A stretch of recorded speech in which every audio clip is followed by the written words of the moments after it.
का first super sense. इससे पहले वाले वीडियो में मैंने आपको कुछ समझाया था कि सेंस क्या थे। इसके हमने पेज नंबर 1 से लेकर 3 तक के पेज नंबर जो है वो हमने इससे पहले वाले वीडियो में समझ चुके हैं। अब हम स्टार्ट करेंगे पेज नंबर 4 से। तो पहले हम उन पेजों को रिवाइज करते हैं। चैप्टर था हमारा सुपर सेंस। उसके बाद मैंने आपको बताया था कि ह्यूमंस के 5 सेंस कौन कौन से हैं। आईज, नोज, ईयर, टंग, स्किन। ये हमारे 5 सेंसेस हैं और फिर इनके वर्क थे कि क्या क्या वर्क है। जैसे आईज का वर्क क्या है, सी, वॉच, लुक यानी कि देखना। नोज का वर्क क्या है, स्मेल यानी कि सूंघना। ईयर का वर्क क्या है, हियर या लिसन यानी कि सुनना। उसके बाद टंग का वर्क क्या है, टेस्ट यानी कि स्वाद का पता लगाना। उसके बाद स्किन का क्या काम है, फील महसूस करना कि कोई चीज कैसी है, गर्म है ठंडी है, वो सब हम किससे फील करते हैं, अपने स्किन से। ठीक है। उसके बाद उसमें आपने पढ़ा था एनिमल्स के बारे में कि क्या ह्यूमंस और एनिमल्स दोनों के सेंस इक्वली होते हैं, क्या दोनों के सेंस का वर्क जो है वो इक्वली होता है। तो नहीं, हमने पढ़ा था कि जो एनिमल्स है, बर्ड्स है, उनके सेंस हमारे सेंस से ज्यादा स्ट्रॉन्ग होते हैं। यानी कि मान लीजिए अगर हम इतनी दूर से देख पा रहे हैं तो वो इससे ज्यादा दूर से भी कुछ बर्ड्स होते हैं। एग्जाम्पल में आपने लिया था ईगल, कि कैसे ईगल एक आसमान में उड़ रहा है और आप कुछ खा रहे हो नीचे बैठ के ग्राउंड में, तो वो दूर से ही देख लेता है कि आप कुछ खा रहे हो और वो तुरंत से आपके हाथ से जो खाना है, चाहे वो रोटी हो, कुछ भी क्यों ना हो, उसे वो छीन के ले जाता है। उसके बाद हमने बात की थी इसमें आंट्स के लिए कि आंट्स कैसे स्मेल करती है। कि अगर आप एक लड्डू खा रहे हो और लड्डू कुछ टुकड़े नीचे जमीन पर गिर जाते हैं, तो आप वहां से खाने के बाद चले गए, वापिस अगर 5 मिनट के बाद आप आ रहे हो तो क्या देखते हो कि वहां नीचे जमीन पर बहुत सारी आंट्स इकट्ठी हो जाती है। तो वो कैसे आई, सिर्फ स्मेल से। तो ऐसे हमने पढ़ा था कि एनिमल्स की जो सेंस है वो हमसे बहुत ज्यादा स्ट्रॉन्ग है, यानी कि वो चीजों को दूर से ही आइडेंटिफाई कर लेते हैं। इसमें एक डॉग भी पढ़ा था आपने कि कैसे डॉग भी दूर से ही पहचान लेता है स्मेल से कि वो मैं उसे जानता हूँ या नहीं जानता हूँ। और आपके घर पे जब कोई गेस्ट आते हैं तो डॉग, अगर आपके घर में पेट डॉग है तो वो कैसे उसे आने के बाद सूंघता है, कि उसकी स्मेल को आइडेंटिफाई करता है, उसकी स्मेल को अपने अंदर ऑब्जर्व कर लेता है कि हाँ ये हमारे फैमिली मेंबर्स में से है, कि नेक्स्ट टाइम अगर ये हमारे घर पर आए तो मैं इन्हें भागना को इन्हें भौंकू नहीं या उन्हें काटू नहीं। ठीक है। तो चलिए अब उसके बाद से स्टार्ट करते हैं पेज नंबर 4। इसमें आपको कुछ क्वेश्चन आंसर्स है, तो चलो क्वेश्चन आंसर डिस्कस करते हैं। फर्स्ट है, इन व्हाट वे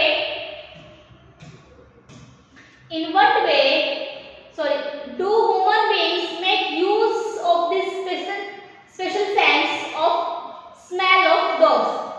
कि जो इंसान है, कि जो हम लोग हैं, तो हम किस तरीके से जो डॉग की सुपर सेंस है स्मेलिंग की, यानी कि उसकी जो स्मेलिंग की जो पावर है वो स्ट्रॉन्ग है, उसे हम अपनी लाइफ टाइम में कैसे यूज करते हैं।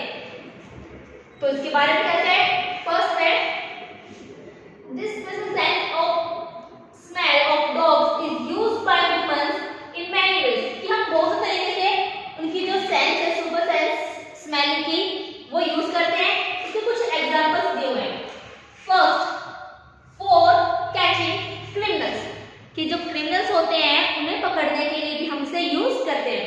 आपने मूवीज में देखा होगा, कई बार कार्टून्स में भी आता है कि क्या होता है कि जो पुलिस होती है उनके पास स्पेशल डॉग्स होते हैं जो क्या करते हैं, जब किसी चीज को अगर उन्हें स्मेल करवाते हो, एक मान लीजिए एग्जाम्पल लेते हैं कि अगर एक किडनैपिंग हो गई है, किसी भी बच्चे की किडनैपिंग है, तो पुलिस क्या करती है कि जो उस बच्चे का रूम है या उस बच्चे के जो कपड़े हैं, वो कपड़े उस डॉग को क्या करते हैं, वो स्मेल कि जो डॉग है उस स्मेल को पहचानता है कि हाँ कि जो बच्चा था उसकी स्मेल कैसी है, और फिर वो क्या करता है, वो धीरे धीरे फिर उस स्मेल को अपने आसपास आगे जाके आइडेंटिफाई करने की कोशिश करता है ताकि वो उस बच्चे को ढूंढ सके। तो यानी कि डॉग एक तरीके से क्या करते हैं, पुलिस की मदद करते हैं। और बहुत सी जगह होती है जैसे कि बैंक में अगर चोरी हो गई है तो हम वहां पर भी डॉग्स लेके जाते हैं, जब पुलिस होती है क्या करते हैं, बैंक के जो एरिया है डॉग उसे अच्छे से स्मेल करता है। स्मेल करने के बाद कुछ स्मेल्स होती हैं जो उसके माइंड में जाती है और फिर वो उन स्मेल्स को आइडेंटिफाई करने के लिए, यानी कि उन क्रिमिनल्स को ढूंढने के लिए, उन चोर को ढूंढने के लिए वो फिर आगे इधर उधर घूमता जाके वो उस स्मेल को कंटिन्यू करके उन तक पहुंचने की कोशिश करता है।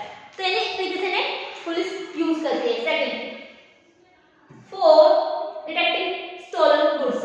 ये मैंने आपको बताया कि अगर कोई सामान चोरी हो गया है तो उसे ढूंढने में हम डॉग्स की मदद लेते हैं। और डिटेक्टिंग बम्स, कि अगर कहीं पर बम वगैरह है तब भी हम डॉग्स को वहां पर लेके जाते हैं ताकि वो स्मेल करे, आइडेंटिफाई करे कि हाँ किस बैग में या फिर किस जगह पर कहाँ पर बॉम्ब्स रखे गए हैं।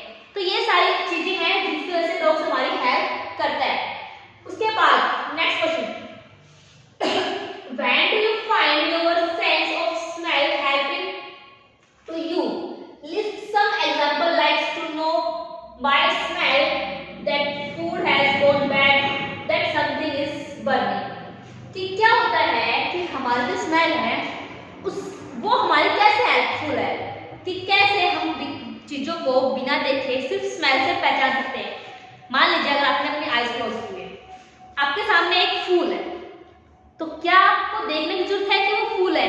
नहीं, सिर्फ आप अपनी आईज क्लोज करके उसको स्मेल करेंगे तो आप स्मेल से उसकी स्मेल अच्छी है तो हाँ पहचान लोगे कि हाँ ये कोई फूल है। अगर मान लीजिए आपको कचरा है, आपकी आंखें बंद है तो आपने देखा ही नहीं कि क्या है वो कचरा है या फिर क्या है, तो तब भी अगर आप अपनी आंखें बंद करके उसे स्मेल करोगे तब भी आप पहचान पाओगे कि हाँ ये तो कचरा है, गार्बेज है। तो ये है कि कैसे हम हमारी जो स्मेल है वो हमारे लिए यूजफुल है। मैंने पूछा जैसे कि मान लीजिए कि कोई खाना है खराब हो गया, आपने अपने घर में देखा होगा मम्मी क्या करती है, फ्रिज में सब्जी रखी हुई है या फिर रात को उन्होंने सब्जी बनाई है, सुबह वो पहले स्मेल करती है, स्मेल करके पता लगाती है कि क्या ये सब्जी रात को बनी थी कि सुबह तक खराब हो गई है या ठीक है। तो कैसे उन्होंने सिर्फ स्मेल से इस चीज को पता लगाया कि सब्जी खराब हो गई है क्या नहीं है।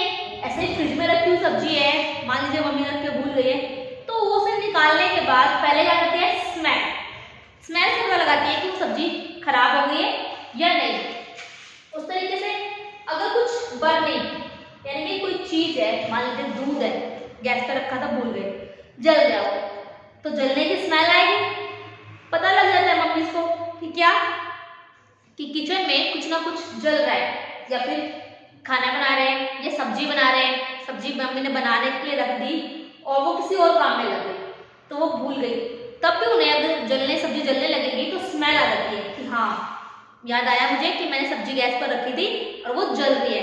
तो ये देखो कि कैसे हमने मतलब ने और मम्मीज वगैरह क्या करते हैं कि बिना चीजों को देखे सिर्फ स्मेल से पता लगा सकते हैं।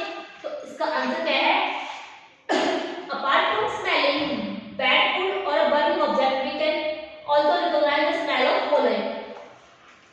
कि ये तो चीजें थी सिर्फ दो, क्या क्या, खराब खाना और जलने की कोई चीज, सिर्फ इनके बारे में। इसके अलावा और भी बहुत सी चीजें हैं जिन्हें आप सिर्फ smell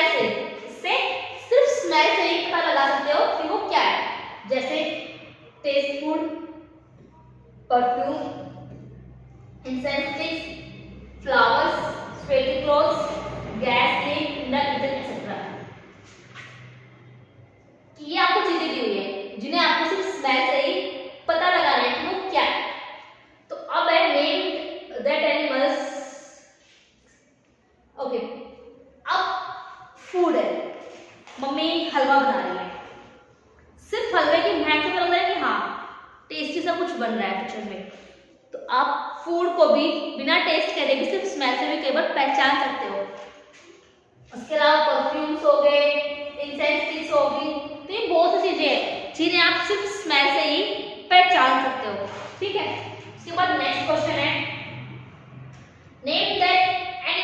that you would be able to recognize only by their smell without seeing them. यहाँ पर आपको कुछ एनिमल्स के नाम बताने हैं जिन्हें आप सिर्फ स्मेल से, इससे सिर्फ स्मेल से रिकॉग्नाइज करोगे, स्मेल से सिर्फ उनके स्मेल से बताओगे कि वो क्या एनिमल्स है, ठीक है, सिर्फ बिना उन्हें देखे। We can recognize following animals by smelling: dogs, cat, buffalo, cow, fish, etc. यहाँ पर बहुत से एनिमल्स का नाम बताया गया जिन्हें आप सिर्फ स्मेल से ही पहचान सकते हो। डॉग हो गया, कैट, बफेलो, काउ, फिश, ऐसे कई एनिमल्स है।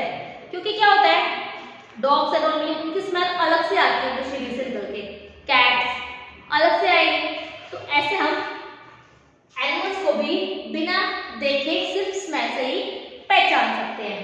उसके बाद नेक्स्ट क्वेश्चन है, right the name of 5 things whose smells you like and 5 things whose smell you don't like।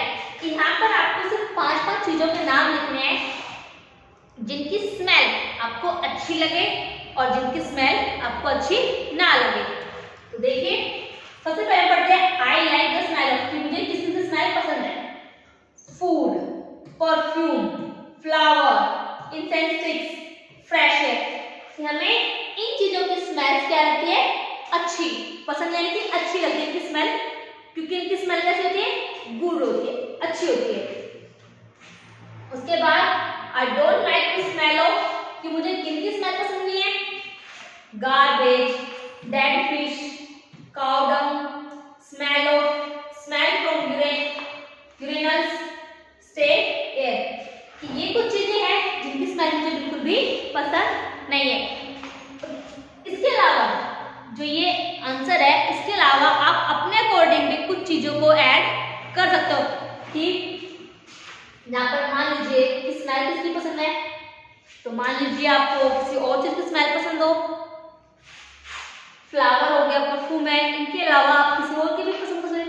जैसे कि बहुत से होते हैं जिन्हें सिर्फ मिट्टी की खुशबू अच्छी लगती है, तो आप इसे भी ऐड कर सकते हो। और यहाँ पर बहुत सी चीजें ऐसी भी है जिसे आप पसंद नहीं करते हो, जिनकी स्मेल आपको पसंद नहीं है। जैसे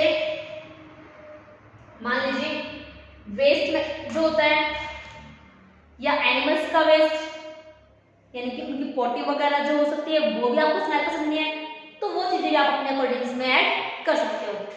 नेक्स्ट क्वेश्चन है, do you and your friend have similar answer, कि क्या तुम्हारे और तुम्हारे फ्रेंड्स के जो आंसर है वो सिमिलर होंगे। यस, क्योंकि कोई भी आपका फ्रेंड ऐसा तो नहीं होगा, मान लीजिए कि आपको फ्लावर की स्मेल अच्छी है, तो ऑब्वियसली सबको होगी, कोई ऐसा नहीं होगा जिसे फ्लावर की स्मेल अच्छी ना लगे। मान लीजिए आपको गार्बेज की स्मेल अच्छी नहीं लगती, तो क्या कोई ऐसा भी है जिसे गार्बेज की स्मेल अच्छी लगती है। तो इसलिए यस, कि हाँ, मेरे और मेरे फ्रेंड्स के आंसर कैसे होंगे, सिमिलर होंगे। उसके बाद नेक्स्ट है, यहाँ पर एक एक्टिविटी, मतलब एक एक्टिविटी नहीं है, यहाँ पर कुछ देखो बाय से कि ऐसा क्यों होता है। अब वो चीज आप समझना कि ऐसा क्यों होता है। चलो रीड करते हैं। Today Rajni has go out for some important work. यहाँ पर रजनी है कि कोई एक लेडी है जिनका नाम रजनी है, वो कुछ काम के लिए बाहर गई है। She had to leave her 6 months old son Deepak with her sister Sushila. तो उनका एक बेबी है 6 मंथ्स का, तो उसे वो अपनी बहन, अपनी सिस्टर यानी कि अपनी बहन सुशीला के पास छोड़ कर गई है, क्योंकि वो उसे बाहर अपने साथ लेके नहीं जा सकती, इसलिए उसने क्या किया, उस बेबी को अपनी सिस्टर के पास छोड़ दिया। ठीक है। Sushila also have a baby of same age. Sushila का भी एक बेबी है सेम एज का, यानी कि वो भी 6 मंथ्स का ही है और ये भी 6 मंथ्स का भी है। It was funny that both the babies did potty at the same time. अब ये मजाक का चीज क्या हुई कि दोनों जो बेबी थे दोनों ने पोटी कर दी, और वो भी कब, सेम टाइम पर। तो उसके बाद देखो क्या हुआ, she happily clean her daughter's potty, कि जो सुशीला थी उनकी जो सेम एज का बेबी बोला था, यानी उनकी डॉटर है, तो उन्होंने क्या किया कि अपनी डॉटर की जो पोटी है वो खुशी खुशी उसने साफ कर दी। But when she was cleaning her sister's sun potty, Deepak, she covered her nose with दुपट्टा। अब देखो क्या हुआ कि उसने अपनी बेटी है, सेम एज दोनों की, अपनी बेटी की पोटी तो खुशी खुशी उसने साफ कर दी। पर जब जो उसकी बहन का लड़का है दीपक, जब उसकी पोटी को साफ करने लगी तो उसने क्या किया है, अपने फेस को, अपने नोज को उसने यहाँ से कवर किया है। क्यों? बेबी दोनों थे, दोनों सेम एज के हैं, दोनों ने सेम टाइम पे पोटी की, तो अपनी डॉटर की पोटी वो खुशी खुशी साफ कर रही है, पर जो अपनी बहन का लड़का है उसकी पोटी साफ कर रहे हैं, वो क्या कर रहे हैं, अपने नोज को कवर कर रहे हैं। तो बताइए ऐसा क्यों? क्या होता है कि आपने मॉम्स को भी देखा होगा कि हम अपने बच्चों के लिए चीजें साफ करने में, अगर आपने एक पैट भी पाला हुआ है डॉग, तो आप उसकी पोटी वगैरह भी साफ चीजें कर सकते हो, बट आपको बोला जाए किसी और के लिए। तो ये हमारा बेसिक होता ही है कि क्या दूसरों की चीजें, मतलब दूसरों की गंदगी साफ करने में हमें बिल्कुल भी अच्छा नहीं लगता। तो वो सब इसमें है, ठीक है। उसके बाद कुछ क्वेश्चंस है, think and discuss. First, Sushila covered her nose when she cleaned Deepak's nappy, but not when she cleaned her daughter. Why do you think she did this? वही क्वेश्चन है कि जब सुशीला ने दीपक की नैपी चेंज की, यानी कि उसकी पोटी साफ की, तो उसकी नैपी चेंज की, तब उसने अपने नोज को कवर किया हुआ है।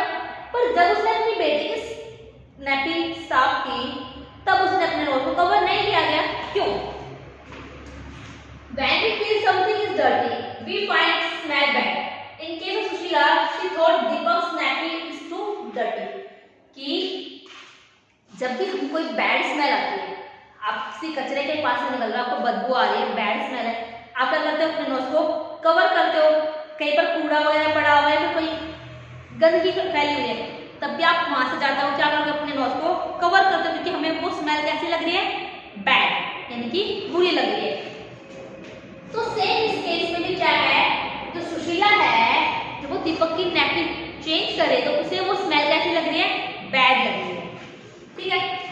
So she had to cover her nose, कि उसे वो जो स्मेल है, उसकी नैपी गंदी लग रही है, इसलिए उसने नाक को जो है कवर किया हुआ है। When she was cleaning her daughter's nappy, she did not think of its being dirty. कि मैंने आपको बताया कि यही है कि हमारे माइंड की सोच है कि जब उसे अपनी बेटी की नैपी साफ की तो उसे वो चीजें गंदगी नहीं लगी, भले ही दोनों ने पोटी की हुई है, और उसे जो दीपक की पोटी है, इसकी नैपी चेंज करना है, वो उसे गंदा लग रहा है, इसलिए उसने अपने नोज को कवर किया। पर जो सेम चीजें वो अपनी बेटी के लिए कर रही है, तो वो चीजें उसे बिल्कुल भी गंदी नहीं लग रही, इसलिए उसने अपने नोज को कवर नहीं किया। Second, how do you feel when you walk near a heap of garbage? Think of the children who spend the whole day picking things from such garbage. कि आपको कैसा फील होता है जब आप किसी कचरे के ढेर के पास से गुजर रहे हो?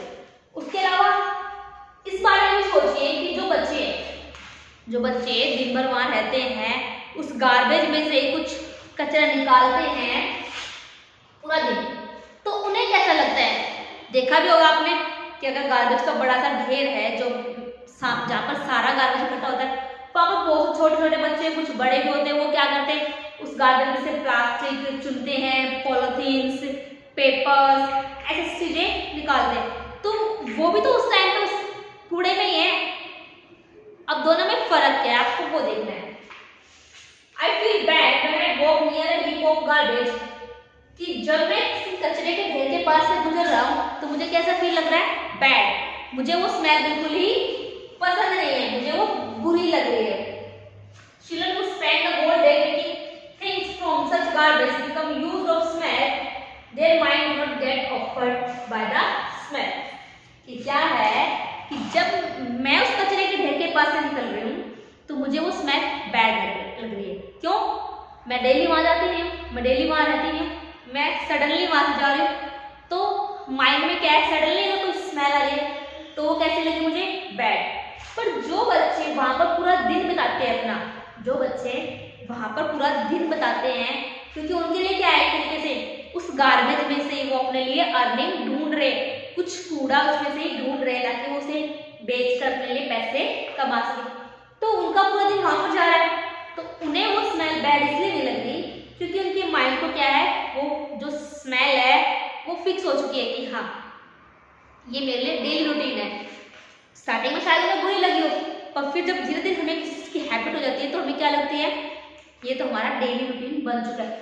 इसीलिए जो बच्चे हैं उन्हें शायद वो स्मेल वहां पर बैड नहीं लगती, क्योंकि उनके माइंड में क्या है, वो स्मेल है बिल्कुल भी ऑकवर्ड नहीं, मतलब कि अजीब नहीं है, सडनली वो नहीं है, तो डेली है उनके लिए।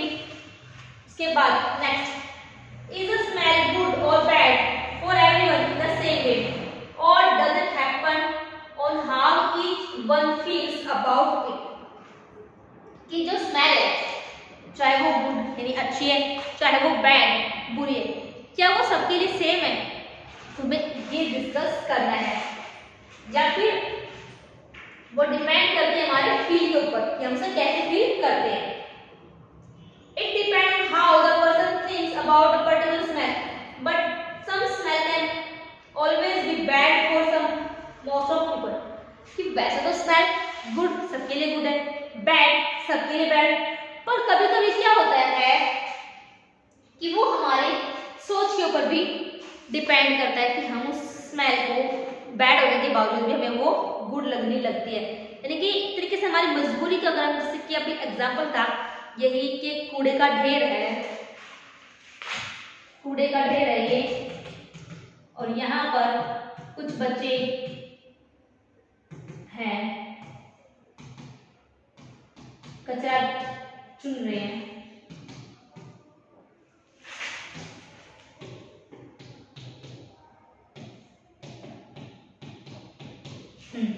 तो ये जो कूड़े का ढेर है, इसके पास से जब हम गुजरे, जब हम यहां से गए, तब हमें स्मेल कैसी लगी, बैड लगी।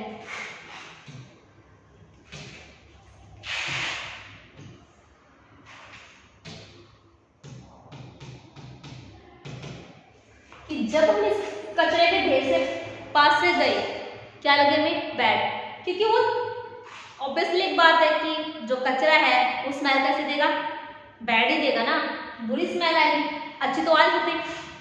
पर जो यहाँ पर बच्चे हैं, यहाँ पर जो बड़े हैं, जो ये इसमें से कचरा बीन रहे अपने लिए, इनकी इसमें से कुछ कचरा ढूंढ रहे अपने लिए, अपनी कमाई के लिए, उन्हें ये स्मेल बिल्कुल बैड नहीं लग रही है। क्यों?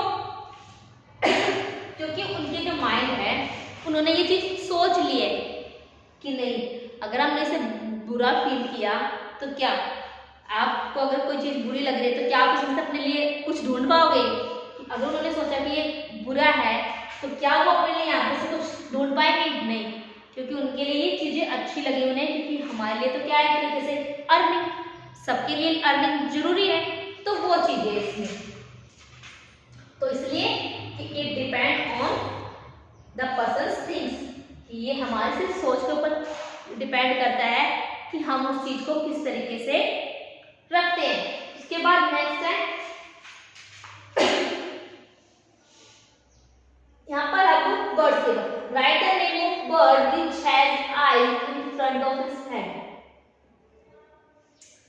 उससे पहले ये है, most of the birds have their eyes on either side of head. Their eyes can be focused on two different things at a time.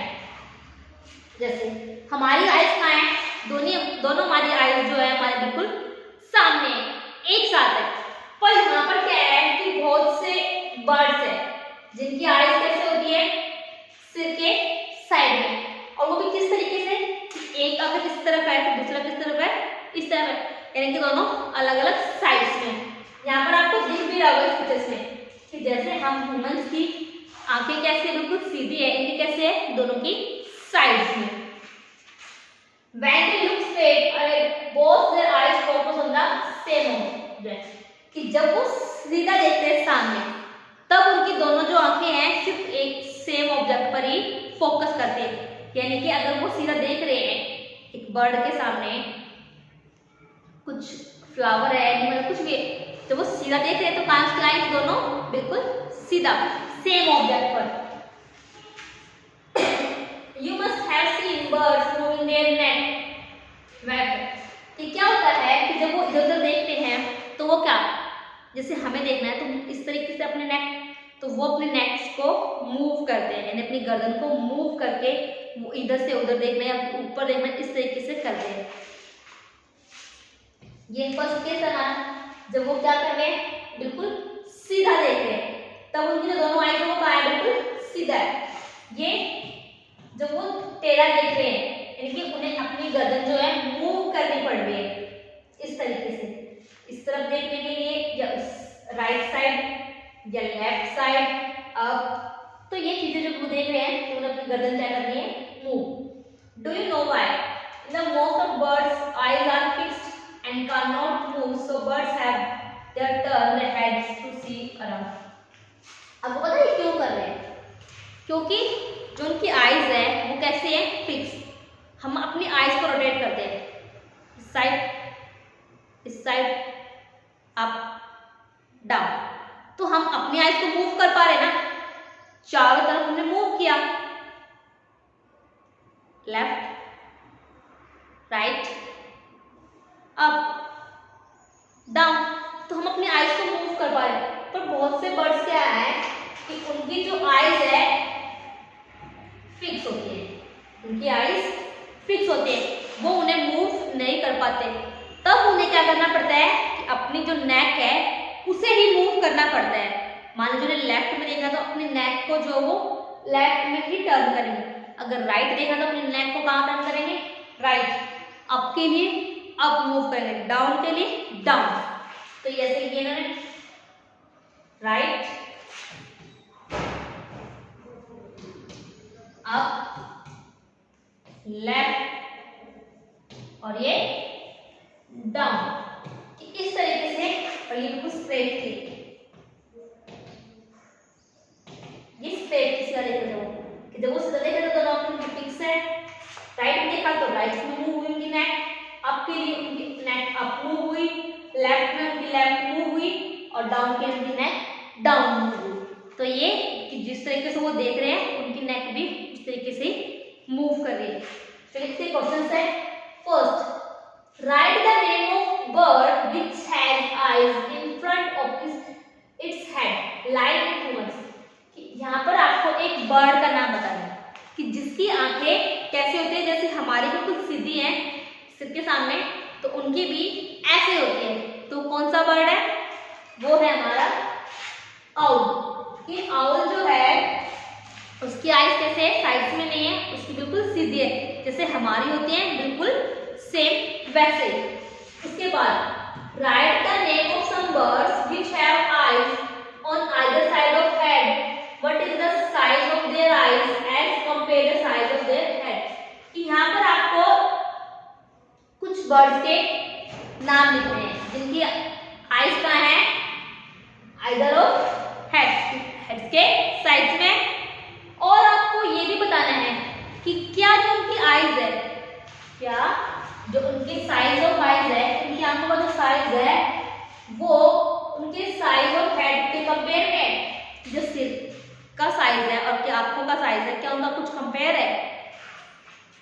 तो आंसर इज, यहाँ पर कुछ बर्ड्स है, following birds have their eyes on either side of head.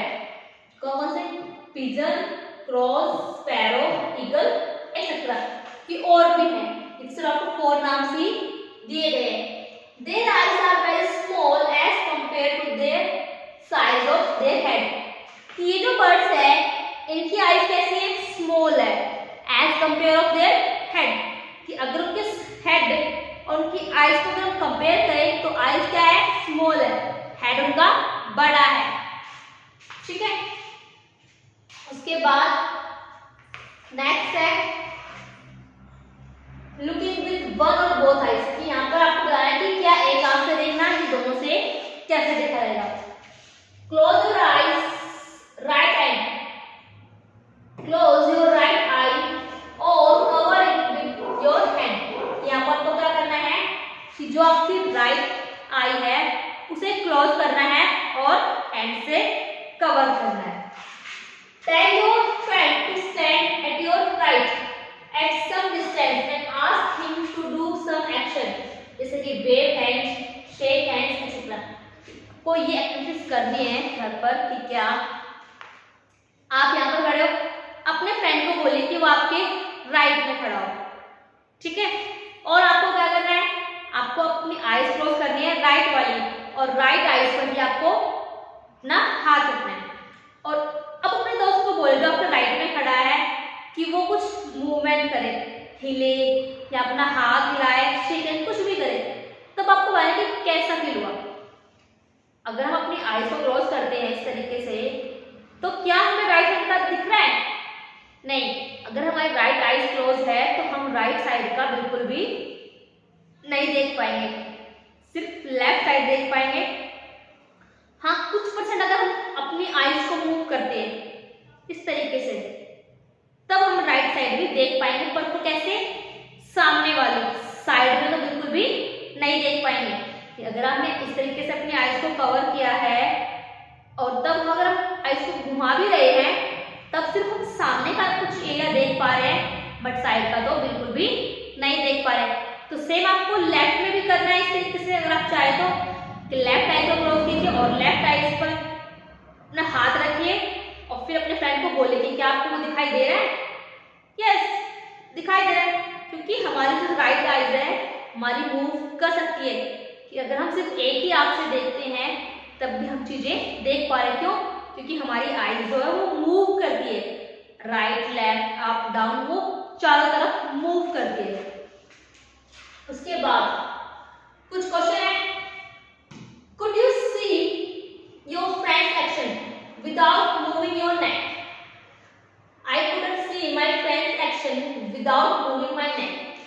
ठीक, मैंने आपको बताया कि अगर आप इस तरीके से अपने आईज पर अपना हैंड रख रहे हो राइट आईज पे, और आपका फ्रेंड सामने है तो आप उसके मूवमेंट देख पा रहे हो, बट वो अगर साइड में है तो उसके मूवमेंट नहीं देख पा रहे। अगर वो आपके राइट साइड में कुछ मूव कर रहा है तो वो नहीं देख पा रहे। अगर वो बिल्कुल आपके सामने मूव कर रहा है तो आप उसके एक्शन को एक आंख से भी देख पा रहे हो।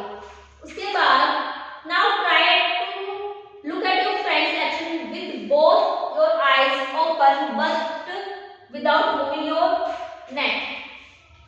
अब आपको क्या करना है कि अपने आप को दोनों आंखें खोलनी है सीधे और अपने फ्रेंड के एक्शन को देखना है कि क्या आपको वो दिखाई दे रहा है, पर अपनी जो नेक है वो बिल्कुल भी मूव नहीं कर रहे। तो हाँ, क्योंकि हमारी दोनों आंखें अगर खुली हुई है तो हम सब कुछ क्लियरली देख पा रहे हैं।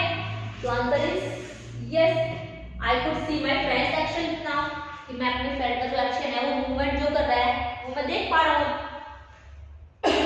What was the difference on the looking with one or both eyes? कि अब यहाँ पर आपको बताना है कि क्या डिफरेंस है जब आपने एक आंख से देखा और आपने दोनों आंखों से देखा, तो दोनों में क्या डिफरेंस है? डिफरेंस क्या है कि एक आंख से आप कितना देख पा रहे हो, सिर्फ सामने तक का, साइड्स नहीं देख पा रहे हो, पर दोनों आंखों से क्या देख पा रहे हो, सारी चीजें देख पा रहे हो, इस side, left side, right side, दोनों साइड देख पा रहे हो। तो कौन बेटर है? हम अगर अपनी दोनों आंखों से देख रहे हैं तो वो क्या है, बेटर है। तो next answer is I can see a wider area with both eyes as compare to the one eye, कि मैं अपनी दोनों आंखों से ज्यादा एरिया देख पा रहा हूँ एज कंपेयर ऑफ वन आई। एक आंख से जितना एरिया देख पा रहा हूँ पर दोनों से ज्यादा, यानी कि बड़ा। आई can C better than, I can C better with my both eyes open, कि जब मेरी दोनों आंखें खुली है तब मैं बेटर यानी कि अच्छा देख पा रहा हूँ। Next, now toss a small ball और a coin to try to catch it. आपको क्या करना है, एक स्मॉल बॉल, छोटी जो बॉल होती है वो, या फिर एक कॉइन, उसे टॉस करना है और उसे फिर कैच करने की यानी कि पकड़ने की आपको कोशिश करनी है। Try this with both your eyes open, then close one eye and then try to catch. When was it easier to catch?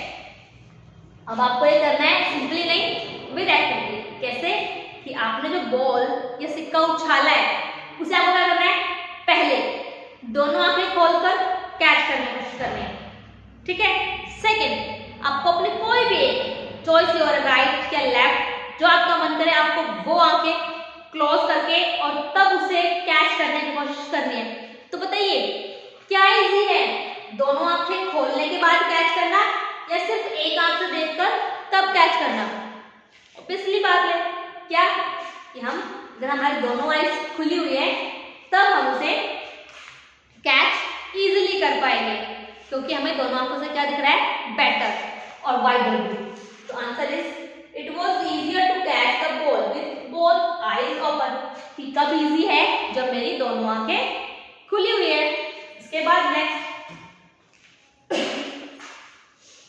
Imagine how it would be to have your eyes in place of your years.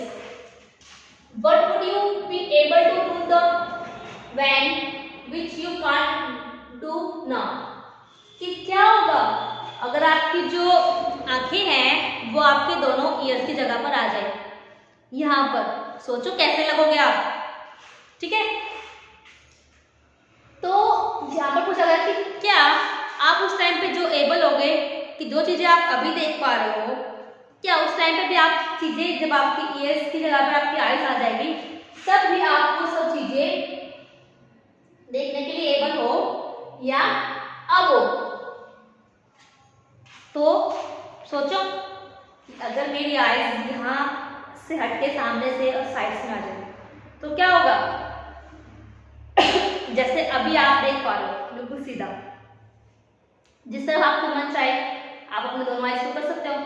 But अगर आपकी eyes side में आ गई तो आप की जो left है, left वाली जो आईज है वो सिर्फ लेफ्ट का ही देख पाएगी और जो राइट वाली आईज है वो कहाँ का देख पाएगी, सिर्फ राइट का।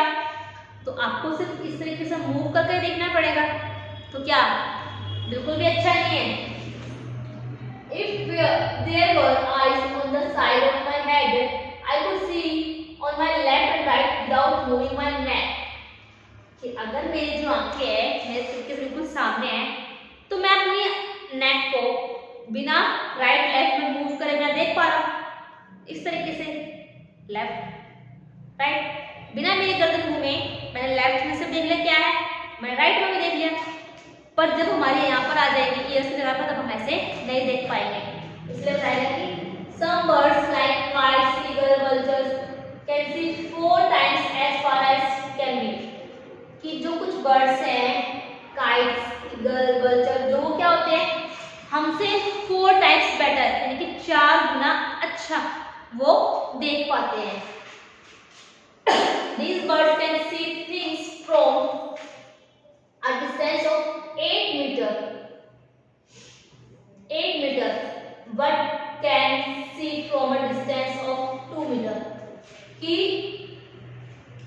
जो ये बर्ड्स हैं वो क्या कर सकते हैं कि चीजों को 8 मीटर दूर से ही वो देख सकते हैं। अगर हम 2 मीटर तक देख पा रहे हैं तो वो सिर्फ 4 टाइम्स क्योंकि 2 4 8 तो वो 8 मीटर तक चीजों को देख पा रहे हैं। इसलिए आपने बताया भी था कि कैसे ईगल बिल्कुल आसमान में उड़ रही है और वो इतनी दूर से ही देख लेते कि हाँ आप कुछ खाना खा रहे हो, आपके हाथ में कुछ है और वो उसे छीन कर भाग जाते। क्यों? क्योंकि उनकी आईज क्या है हमसे 4 टाइम्स बेटर है। उसके बाद now can you guess from what distance can an eagle in the sky see a roti on the ground. कि क्या आप गैस कर सकते हो, सोच सकते हो कि ईगल जो आसमान में उड़ रही है वो कितनी दूरी से जो आपके हाथ में रोटी है वो देख पा रही है। An eagle can see a roti on the ground from a distance of 1 kilometer and a half kilometer of 2। कि कितनी दूर से देख पा रही है वो 1.5 किलोमीटर to 2 यानी कि 1.5 इस तरीके से 1.5 किलोमीटर से लेकर 2 किलोमीटर इतनी दूरी से वो आसमान से रोटी को देख पा रही। उसके बाद नेक्स्ट ये आपको बता दिया कि कैसे जो काइट्स है, वल्चर है, ईगल्स है वो हमसे 4 टाइम्स बेटर देखते हैं। उसके बाद now can you guess from what distance, ये भी आपका हो चुका है। उसके बाद अब आते हैं एनिमल्स के कलर्स के बारे में कि डू एनिमल्स सी कलर्स, कि क्या एनिमल्स कलर देख पाते हैं।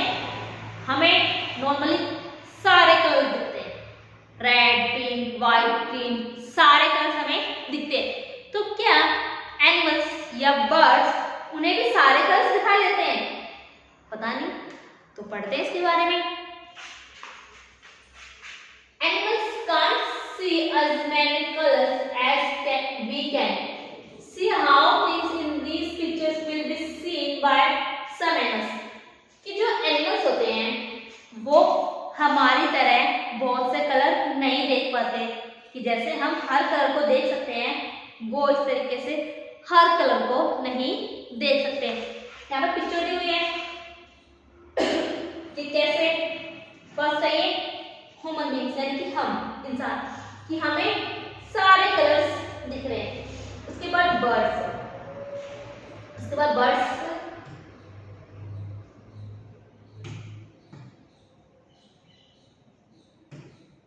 बर्ड्स को क्या है, जितने कलर्स हमें दिख रहे हैं क्या सेम आपको उतने कलर दिख रहे हैं? नहीं, यहाँ पर कलर्स कुछ लाइट है यानी कि उन्हें कुछ हल्के कलर्स दिख रहे हैं। उसके बाद एनिमल्स अब एनिमल्स क्या है, जो चीजें सेम थी, यहाँ पर जो कलर का सेम, यहाँ पर क्या सेम, वो इस कलर को देख पा रहे हैं? नहीं, उनके लिए कलर क्या हो रहे हैं? Change, white, green, yellow, black, 3-4 colour हम यहाँ पर देख पा रहे हैं। उसके बाद ये आपके यहाँ पर आएंगे इंसेक्ट्स, कि कुछ ऐसे इंसेक्ट्स होते हैं जो सिर्फ 2 ही कलर देख पाते हैं यानी कि ब्लैक और व्हाइट, उसके अलावा उन्हें बाकी कलर्स नहीं दिखते हैं। और इसमें आप कुछ बर्ड्स भी ले सकते हो, जरूरी नहीं कि आप इंसेक्ट्स ही लो। इंसेक्ट्स उनका नाम रखा है क्योंकि सिर्फ 2 ही कलर दिखते हैं, एक ब्लैक और एक व्हाइट। आपने देखा होगा कैसे आउल है, अगर आप रात को निकल रहे हो अंधेरे में, पहली बार आपको दिखाई देगा अच्छे से, क्यों? अंधेरा है। पर आउल जो है वो कब देखता है? सिर्फ रात को ही देखता है। तो रात को कौन से कलर दिखते हैं? ब्लैक और व्हाइट। उस तरीके से इंसेक्ट्स में अगर आप मच्छर है वो भी कब काटता है? दिन में भी काटता है, पर रात को भी जब रूम में आपके अंधेरा होता है तब वो क्या करता है? तब भी तो वो काटता है हमें, तब भी तो सब कुछ दिख रहा है। तो वो चीजें भी इसमें it is believed that animals that are awake in the daytime can see some colors. Those animals that are awake at the night can see only black and white.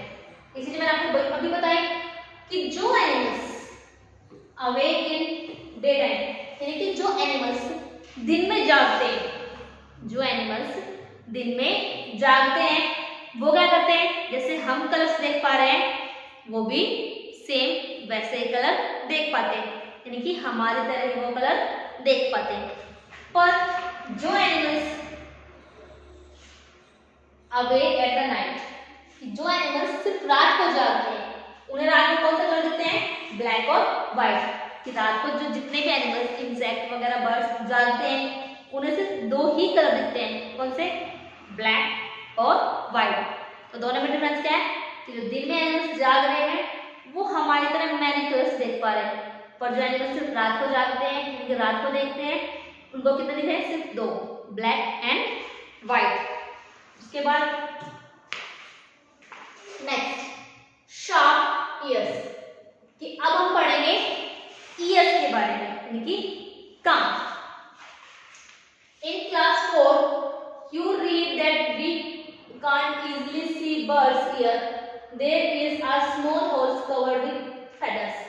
कि इससे पहले जो 4th क्लास है उसमें आपने पढ़ा होगा कि कुछ बर्ड्स ऐसे होते हैं जिनके हम कान नहीं देख पाते, पर ऐसा नहीं है कि किसी का कान नहीं है, कान सबके होते हैं, बिना कान से वो सुन थोड़ी ना पाएंगे। पर वो क्या होता है कि जो उनके कान के जो होल होते हैं वो बहुत छोटे होते हैं और वो उनके जो पंख होते हैं उनके नीचे वो ढक जाते हैं, इसलिए हमें वो जो कान उनके वो नहीं देख पाते हैं। ठीक है, उसके बाद क्वेश्चन आपका right the name of 10 animals whose ears can be seen। यहाँ पर आपको 10 एनिमल्स के नाम लिखने हैं जिनके कान आप देख पाते हो, तो लिख लो कौन कौन से, dog, cat, elephant, buffalo, cow, बहुत सारे, dog, cow, cat, buffalo, rabbit, elephant, lion, zebra, giraffe and mouse. तो ये वो एनिमल्स है जिनके ईयर्स यानी कि कान आप देख पा रहे हो। ठीक है, इसके बाद the name of some animals whose ears are bigger than our ears, कि यहाँ पर आपको उन एनिमल्स के नाम लिखने हैं जिनके कान हमारे कान से क्या है, बड़े हैं। जैसे एलिफेंट है, क्या एलिफेंट के कान हमारे जितने हैं? नहीं, उसके कान तो बड़े बड़े होते हैं। तो यहाँ पर आपको वैसे ही कुछ एनिमल्स के नाम लिखने हैं जिनके कान हमारे कान से बड़े होते हैं। Elephant, rabbit, cow, buffalo, dog etcetera, कैसे बहुत से भी है, have ears bigger than our ears, कि जिनके कान हमारे कानों से क्या है, बड़े हैं। Next question, is there some link between the size of animals here and their hearing, कि यहाँ पर कुछ लिंक है कानों का और सुनने का। जैसे हम बोले कि जिसके बड़े कान उसे दूर तक सुनाई देता है, जिसके छोटे कान उसे धीरे का सुनाई देता है। तो क्या ऐसा कुछ लिंक है इनके बीच में? चलिए पढ़ते हैं। There is possibly a link between the size of animals' ears and its hearing। हाँ, ये हो सकता है कि जिनके जो एनिमल्स के कान हैं और जो उनके सुनने की पावर है, दोनों के बीच में कोई लिंक हो, कि animals with bigger ears have better hearing than the animals with smaller ear। क्या कि जिनके बड़े कान होते हैं उनके सुनने की जो पावर है और जिनके छोटे कान होते हैं उनके सुनने की पावर से बेटर है, यानी कि अच्छी है। तो आप ये बात बोल सकते हो कि जिसके जितने बड़े कान उसे उतनी दूर तक का अच्छे से सुन सकता है, और जिनके छोटे कान तो उन्हें सिर्फ थोड़ा ही यानी कि थोड़ी दूर का ही डिस्टेंस जो है वो सुनाई देता है। तो यहाँ पर क्या है कि हाँ, कि कान और कान में जो सुनने की पावर है दोनों के बीच में क्या है, लिंक है। यहाँ पर फिर से एक्टिविटी है, ट्राई दिस, कि आपको ये ट्राई करना है। For this activity find a quite place in your school, कि इस एक्टिविटी को करने के लिए आपको क्या चाहिए, बिल्कुल शांत जगह चाहिए स्कूल में। तो आपको स्कूल में ना हो तो आप घर पे भी ट्राई कर सकते हो, कैसी जगह, बिल्कुल शांत। Tell one of your friends to stand at the short distance and ask him to say something softly। आप अपने फ्रेंड को कहिए कि वो आपसे कुछ दूरी पर खड़े हो जाए और कुछ बोले, कैसे, सॉफ्टली, यानी कि धीरे से, कुछ दूर खड़े होने के बाद वो धीरे से बोले। आपको क्या करना है, the rest of you should listen carefully, कि आपको उसे सुनने की, ध्यान से सुनने की कोशिश करनी है। Then all of you put your hands behind your ears as shown in the picture. Let the same children say something again and softly। कि पहले क्या था, जो बच्चा दूर खड़ा है, आपका फ्रेंड दूर खड़ा है, आपको उससे कुछ बोलने के लिए बोलना है, कि कैसे, धीरे से कुछ बोलो। आपने उसकी आवाज सुनी, अब आपको क्या करना है कि जिस तरीके से इस पिक्चर में इस बच्चे ने अपने कान किए हैं, आपको भी वो ऐसे ही करना है, यानी कि जो अपने कान है ये ऐसे, इन्हें आपको खड़ा करना है इस तरीके से, ऐसे। तो आपको ये इस तरीके से अपने कान खड़े करने हैं, और आपको फिर बोलना है अपने फ्रेंड को कि वो फिर से कुछ कहे, something again as softly as before. जैसे पहले धीरे आवाज में जो चीज कही, सेम उसी साउंड में, उसी आवाज में फिर से कही। In which case was the sound sharper? Ask your friends too. कि दोनों जो केस है उनमें से किस केस में आपके जो कान हैं उन्होंने शार्प यानी कि तेज सुना? कि जब उसने जो बोला पहले वाले एक्टिविटी में, जब आपसे दूर खड़ा है, सिंपली आपका कान नॉर्मल है, तो जब आपने जो आवाज सुनी वो तेज थी, या फिर जब आपने अपने कानों को इस तरीके से खड़ा कर लिया तब आपने जो आवाज सुनी वो तेज थी, तो क्या होगा कि बाद में जो आप आवाज सुनोगे ना अपने कान खड़े करने के बाद, वो आवाज आपको तेज सुनाई देगी। तो ट्राई कीजिए आप इसे अपने घर पर। इसके बाद put your hands over your ears and say something, can we hear your own voice. कि अगर अपने हैंड्स अपने कान पर रखते हैं, हमने अपने कानों को तरह से बंद कर लिया, तो क्या तब भी आपको अपनी आवाज सुनाई देगी? हेलो, मुझे तो सुनाई दी। आप ट्राई कीजिए कि आपने अपने जो हाथ थे उनसे अपने कानों को कवर कर लिया, उसके बाद मैंने जो बोला वो मुझे सुनाई दिया, तो आंसर क्या होगा? Yes, yes I hear my voice. कि मैंने अपने कानों को बंद कर लिया, उसके बावजूद भी मुझे अपनी आवाज क्या कर रही है?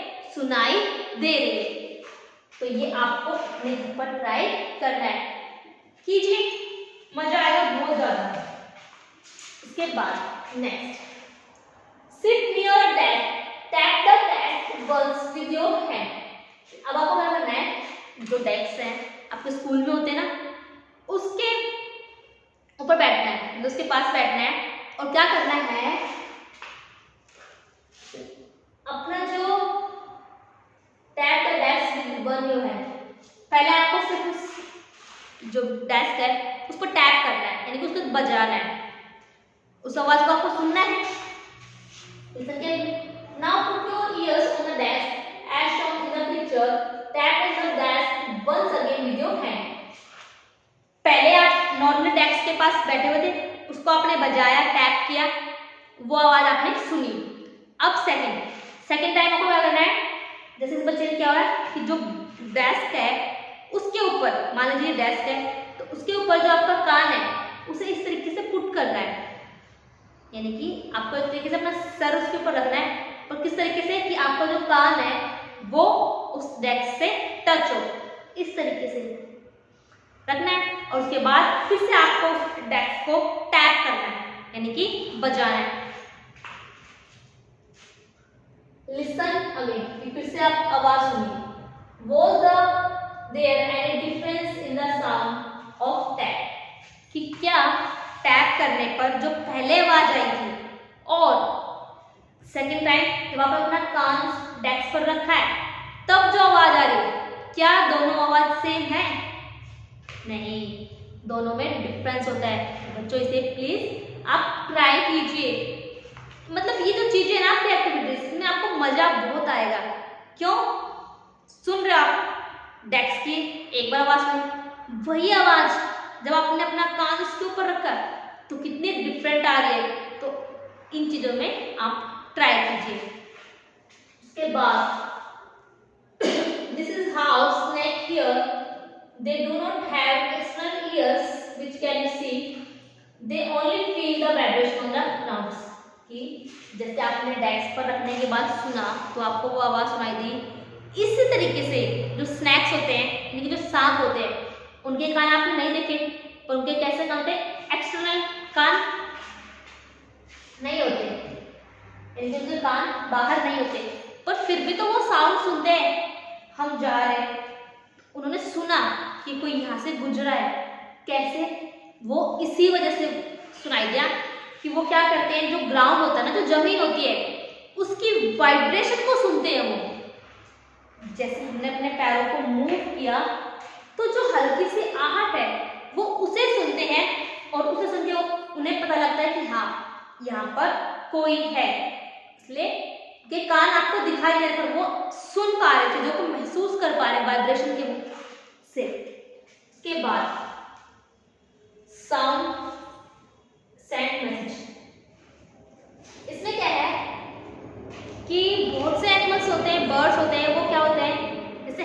बातों को बोलकर दूसरों तक पहुंचाते हैं, वो इस तरीके से कुछ मैसेज साउंड होता है जिससे चीजें समझते हैं। जैसे कि मान लीजिए बर्ड्स है, कोई किसी को पता लगा कि यहाँ पर शिकारी है, कुछ भी ऐसा खतरा तो उन्हें महसूस होता है ना, किसी भी बर्ड या एनिमल्स को कोई खतरा महसूस होता है तो वो क्या करते हैं, एक अलग सा साउंड छोड़ते हैं जिससे बाकी सब जो भी एनिमल्स है या बर्ड्स है उनके ग्रुप के, वो अलर्ट हो जाते हैं कि हाँ यहाँ पर कोई डेंजर है, कोई खतरा है। High on the tree, a lemur warns others of dangers like a tiger or leopard. The lemur does see by making a special warning call. ये क्या है, ये एक लंगूर है पिक्चर में, वो क्या करता है कि वो ट्री जो होता है पेड़ के ऊपर चढ़ जाता है, देखता है इधर उधर, अगर उसे कोई खतरा दिखता है, मान लीजिए कोई इंसान आ रहे हैं जिनसे उन्हें खतरा है या फिर कोई इन्हें पकड़ने वाला है, इस तरीके से अगर उसे कोई खतरा दिख रहा है तो वो क्या करता है, एक स्पेशल साउंड निकालता है जिसे हम वार्निंग कॉल बोले हैं। यानी कि जो बाकी लंगूर है उस साउंड को सुनकर वो अलर्ट हो जाते हैं कि हाँ कोई खतरा है हमारे आसपास, तो वो अपने आप को प्रोटेक्ट करने की कोशिश करते हैं, या कहीं पर वो छुप जाते हैं या पेड़ों को और चढ़ते हैं, मतलब वो अपनी सेफ्टी करते हैं। किससे, सिर्फ एक ने उन्हें वार्निंग कॉल दिया, यानी कि एक चेतावनी दी कि हाँ कोई खतरा उनके लिए आ रहा है। उसके बाद birds also give alarm call to warn about the danger. Birds भी ऐसे करते हैं, वो भी क्या करते हैं, एक अलार्म कॉल, एक तरीके से वार्निंग, एक डिफरेंट साउंड निकालते हैं वो। उस डिफरेंट साउंड का मतलब बाकी सब बर्ड्स समझ जाते हैं कि हाँ खतरा है ये। जैसे आपने देखोगा फायर अलार्म सुना है, जब आपके आसपास किसी भी जगह फायर होती है, आग जलती है ना, तब क्या होता है, मान लीजिए आप यहाँ बैठे हो, 2 रूम छोड़ के वहां पर कोई आग लगी है, ये थोड़ी सी और दूर जाके आपके स्कूल के एरिया की बात है, ये कहीं पर कुछ जला है तो तुरंत से क्या बजता है, फायर अलार्म। तो क्या आपने वो यहाँ पर बैठे बैठे क्या आपने वो आग देखी कहाँ लगी है या क्या जला है, नहीं देखा, पर आपको फायर अलार्म सुनाई दिया कि हाँ भाई फायर अलार्म बज गया, तो आप क्या करोगे, तुरंत अपने रूम से बाहर निकलोगे कि हाँ कहीं ना कहीं तो आग लगी है। तो उससे हम समझ गए, तो वैसे ही बर्ड्स और एनिमल्स भी ये चीज करते हैं। Some birds even have different sounds for different kind of danger. कि अलग-अलग बर्ड्स हैं तो उनके अलग-अलग साउंड्स है, क्योंकि सबकी आवाज तो सेम होती है, तो इसलिए सबके जो डेंजर के साउंड है वो भी अलग है। For example, there is a different warning call if the enemy is coming from the sky or if the enemy is on the ground. ये क्या करते हैं कि आप किसी बर्ड का दुश्मन आसमान से आ रहा है तब उनका साउंड अलग है, अगर कोई नीचे से आ रहा है तब उनका साउंड अलग है। मैं समझा आपको कैसे, मान लीजिए एक छोटी चिड़िया है और ईगल उसके ऊपर से घूम रही है, तो उसकी माँ को पता कि खतरा है, तो वो उसे अलर्ट करेगी कि उसके ऊपर खतरा है, इनकी ऊपर से खतरा आ रहा है, तो उसके लिए डिफरेंट साउंड है।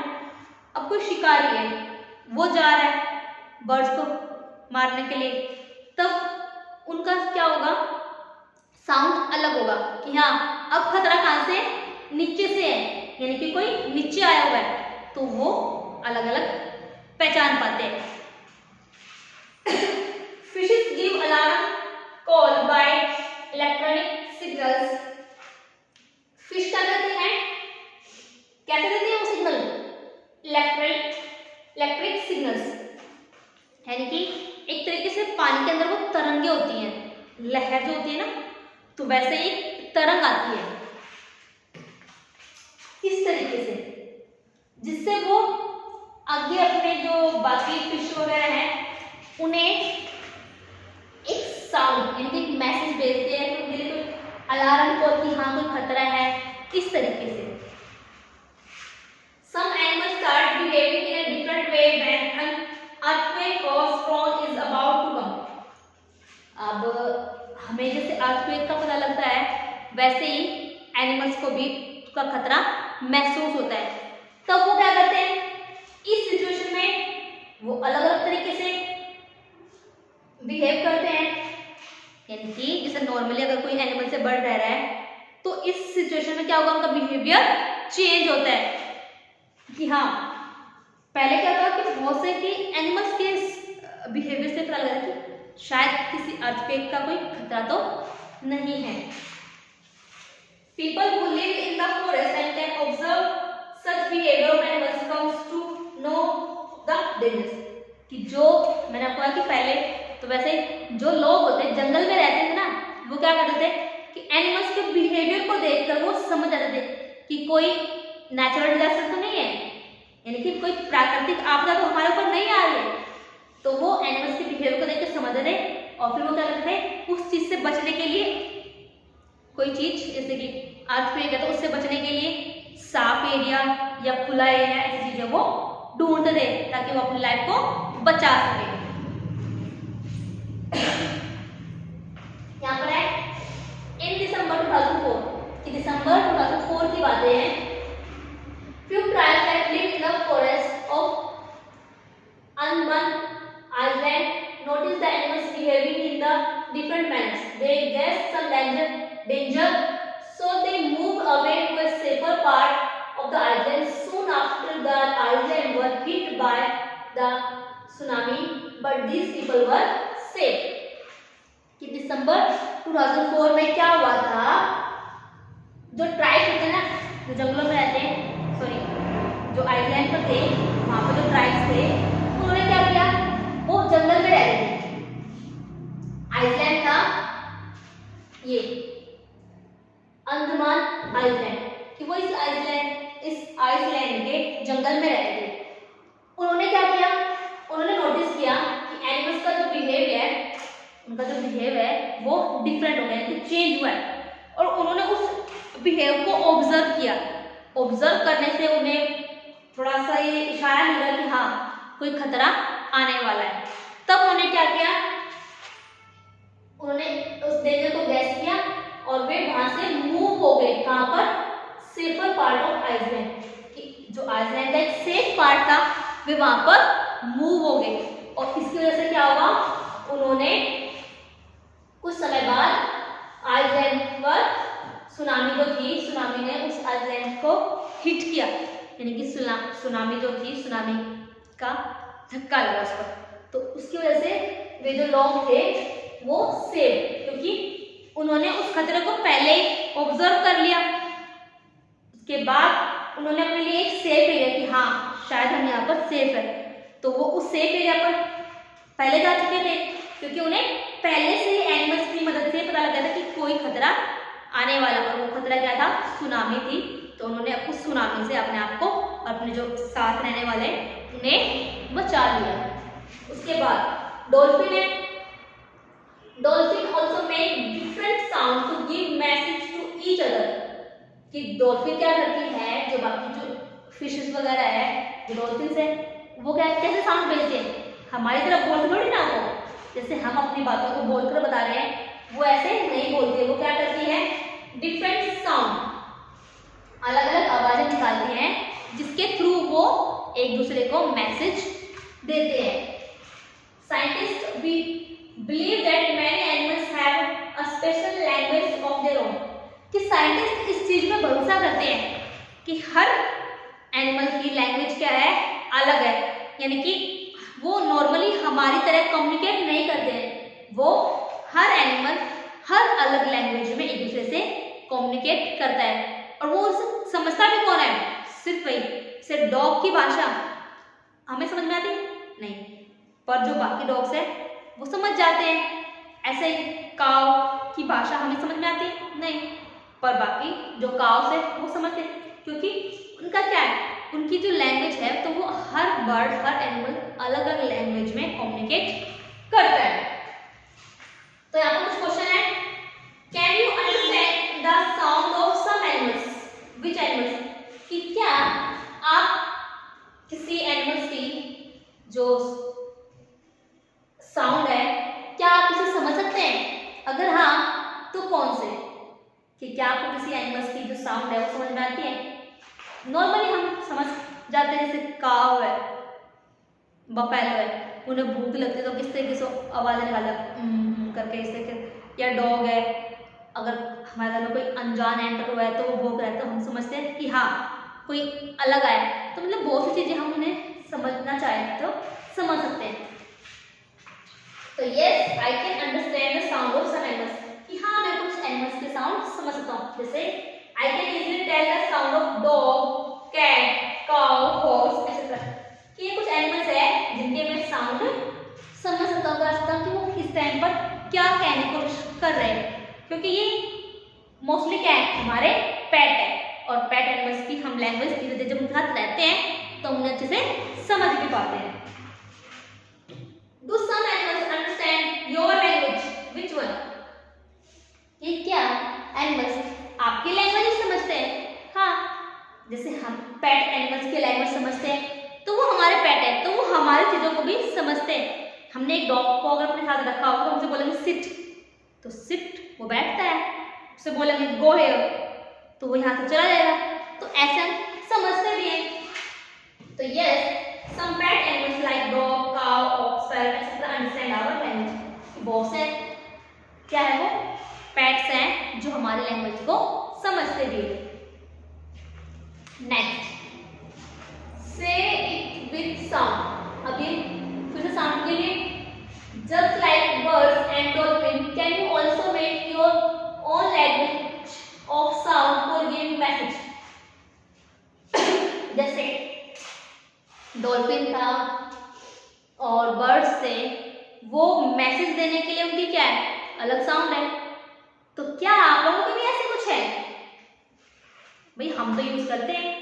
जैसे मान लीजिए हम रूम में खेल रहे हैं, मम्मी बाहर गई हुए, तो अगर हमने देखा किसी ने कि मम्मी आ रही है तो हम दूसरों को मैसेज देंगे ना कि मम्मी आ रही है, जल्दी जल्दी भागो, जल्दी से अपना रूम सेट करो, जो चीजें फैली हुई उन्हें संभालो, इस तरीके से।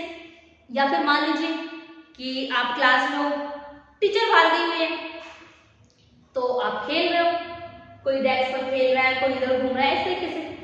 पर जैसे किसी ने देखा कि टीचर आ रही है तो वो आपको मैसेज देगा ना कि टीचर आ रही है, क्या करोगे आप? प्रॉपरली बैठ जाओगे अपने अपने सीट पर।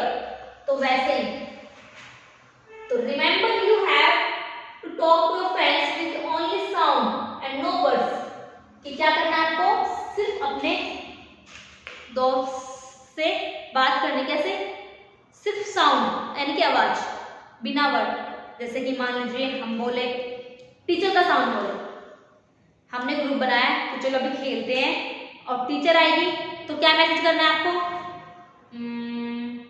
मान लीजिए आपको डोर को टैप करना है, यानी कि डोर को बजाना है।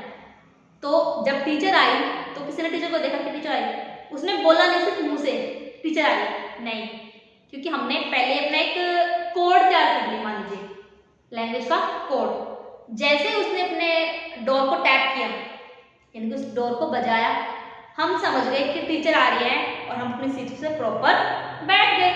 तो क्या उसने कोई वर्ड बोला? नहीं, उसने कोई भी वर्ड नहीं बोला, सिर्फ क्या, एक साउंड था, और वो साउंड क्या था? टैप ऑन डोर, कि दरवाजे पर टैप करना। ठीक है, उसके बाद how and when you will need to give an alarm call, for example when the teacher is coming in the classroom. वही तो है कि आप कब और कैसे एक अलार्म कॉल को यूज करोगे। मैंने आपको ये पहले बताया कि कैसे, अगर एक टीचर आ रही है, हम सब ने एक कोड बना लिया कि टीचर आएगी तो क्या करना, हमें डोर पर टैप करना है, उसको बजाना है। तो समझ गए सब। ऐसे मम्मी बाहर गई है गली से, सोचो चलो खेल ले, पढ़ाई बाद में कर लेंगे। तो जैसे मम्मी आई, हमने क्या किया कि मम्मी आएगी तो क्या करना है हमें, देखा होगा हमने रूम को लॉक कर लिया, बाहर से दरवाजे जो बंद है बंद कर लिया। जैसे मम्मी ने दरवाजे पर टैप किया, उसे बजाया कि खोलने के लिए, तो हमने कुछ नहीं बोला, हम सिर्फ उस साउंड से समझ गए क्या कि दरवाजा बजा है, तो मम्मी आ गई और अपने पढ़ाई में लग गई। फिर है स्लीपिंग और वेकिंग, इनकी सोना जागना। तो अब यहाँ पर पढ़ेंगे एनिमल्स के सोने के बारे में। Some animals go into a long deep sleep in certain season। then they are not seen in many months. कि कुछ एनिमल्स होते हैं, क्या होते हैं वे, जैसे हम नॉर्मली रात को सोते हैं, सुबह दिखते हैं, तो कुछ एनिमल्स कैसे होते हैं जो लंबी स्लीप पर जाते हैं, यानी कि पूरा सीजन के लिए सोते हैं। तो वो जब सीजन में सो जाएंगे तो क्या वो आपको दिखाई देंगे, तो वो सीजन में बिल्कुल भी आपको दिखाई नहीं देते हैं। तो हम बोल सकते हैं कि they are not seen for many months, कि वो कई कई महीने तक हमें दिखते नहीं है। जैसे ये यहाँ को दिख रहा है सर्कल, तो एक तरीके से हमारा एक क्लॉक है। इसमें क्या है कि वन क्लॉक जो है वो इज इक्वल टू 2 आवर, किसके बराबर है 2 आवर। तो यहाँ पर आपको देखना है लिजार्ड है एक तरीके से। If we were to show a sloth daily routine, sleeping, walking in 24 hours clock, this is what the clock would look like. अगर हम एक क्लॉक के रूप में यूज करें तो इसमें क्या है, हमने इस क्लॉक को 12 पार्ट्स में डिवाइड किया हुआ है। तो जो डार्क पार्ट है ना वो है उसके स्लीपिंग, और जो ब्लैंक है वो क्या उसके वेकिंग, यानी कि जागने के लिए, उठने के लिए। तो यहाँ पर हमें दिया गया है स्लोथ 1 2 3 4 5 6 7 8 9 के टोटल 9 जो पार्ट्स है वो क्या है, डार्क है। तो हमने बताया कि 1 पार्ट कितने बराबर 2, तो 9 मल्टीप्लाई 2 इज इक्वल टू 18, कि 18 आवर्स वो स्लीप करता है। इसके अलावा ब्लैंक कितने हैं 1 2 3 पार्ट्स है, तो 3 मल्टीप्लाई 2 6, कि वो 6 आवर्स क्या करता है, अवेक, यानी कि जगता है। तो इसके बाद how will you show the clock of a house lizard in winter, कि विंटर में आप जो लिजार्ड है, छिपकली है, उसे कैसे शो करोगे। कहां तक लिजार्ड, विंटर में कितना होता है, विंटर का जो मंथ होता है उसमें जो लिजार्ड होती है वो सोती है, वो कम ही आपको दिखाई देता है वो गर्मी में। तो अगर हम माने कि विंटर के 3 मंथ्स है, कितने मंथ्स है 3 मंथ्स, 3 मंथ्स है, तो हम 2 4 6, तो इस तरीके हम शो करेंगे कि ये 6 आवर्स का पार्ट है इसका, वो स्लीप है, और बाकी ये क्या उसका अवेक। ठीक है, उसके बाद यहाँ पर आपको कुछ दिए हुए given here is a sleeping type of some animals which below each picture for many hours a day that animals sleep।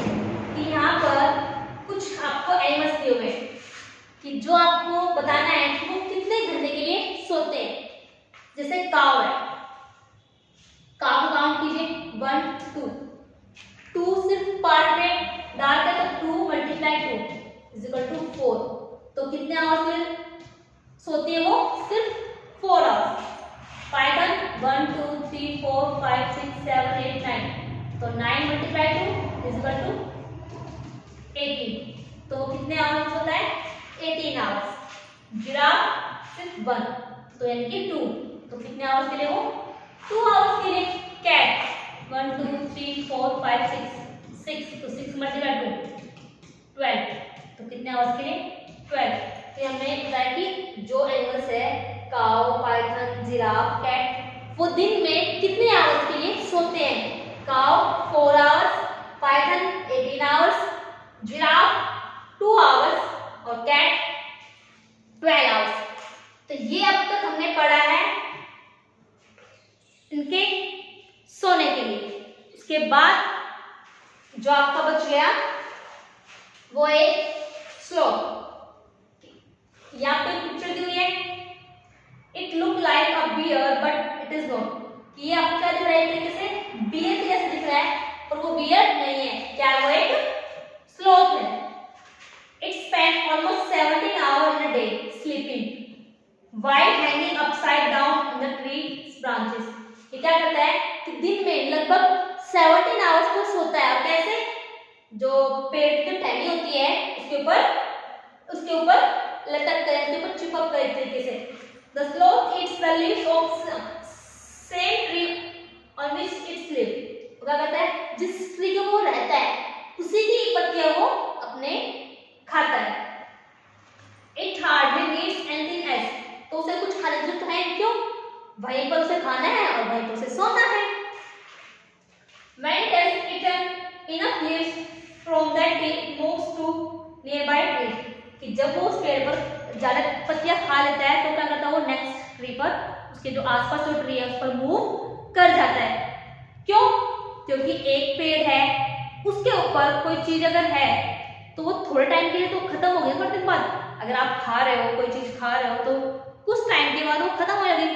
तो जब वो उसे लगता है कि यहाँ पर कम हो गई तो वो नेक्स्ट पेड़ पर मूव कर लेता है। उसके बाद sloth lives about 40 years and that in that time they move around only 8 trees.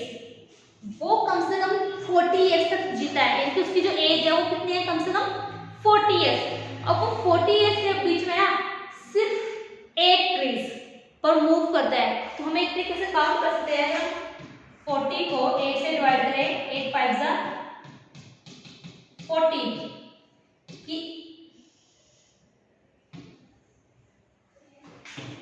कि एक पेड़ पर स्लोथ कम से कम 5 इयर्स तक रहता है, कि एक पेड़ के ऊपर वो पूरे 5 साल बिताता है। Once a week it come down from the tree to release itself. और वीक में एक बार कि सिर्फ एक बार ही वो पेड़ से नीचे आता है, इसलिए अपने आप को रिलीव करने के लिए, यानी कि फ्री करने के लिए, या फिर आप ये बोल सकते हो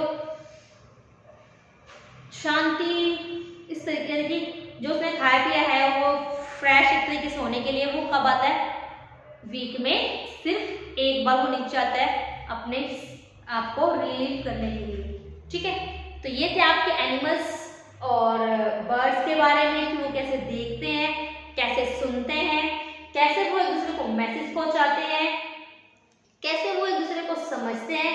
और इसमें आपको कुछ एक्टिविटीज थी कि कैसे आप साउंड को नॉर्मली सुनोगे, अपने ईयर्स को खड़ा करके सुनोगे, उसके बाद आप एक डेस्क पर नॉर्मली सुन रहे हो उसको टैप करने पर, और उस डेस्क के ऊपर आप अपना ईयर रख रहे हो तब आप साउंड कैसा सुन रहे हो।